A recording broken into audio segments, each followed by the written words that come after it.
जागतिक पर्यावरण दिनी वृक्षारोपणातून वाढदिवस साजरा.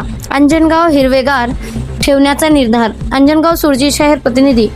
जागतिक पर्यावरण दिनानिमित्त अखिल भारतीय ग्रामीण पत्रकार संघाच्या वतीने जिल्हा संघटक हाजी अब्दुल रहमान यांचा वाढदिवस वृक्षारोपण करून साजरा करण्यात आला.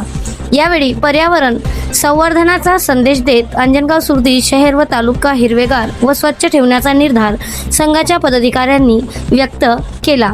शासकीय विश्रामगृहाच्या परिसरात तसेच साडा कॉम्प्लेक्सच्या आवारात आंबा, कडुलिंब, बदाम आदी वृक्षाचे रोपण करून पर्यावरण दिन साजरा करण्यात आला. या उपक्रमातून पर्यावरण रक्षणासाठी वृक्षारोपणाचे महत्त्व अधोरेखित करण्यात आले. या कार्यक्रमास अखिल भारतीय ग्रामीण पत्रकार संघाचे जिल्हाध्यक्ष सुधाकर टिपरे, तालुकाध्यक्ष कुशल चौधरी, जिल्हा संघटक हाजी अब्दुल रहमान, जिल्हा सचिव मनोज मेळे, शहर अध्यक्ष सुनील माकुळे यांच्यासह रमेश सावळे, पवन सारडा, संतोष वाघमारे आदी पत्रकार व सामाजिक कार्यकर्ते मोठ्या संख्येने उपस्थित होते.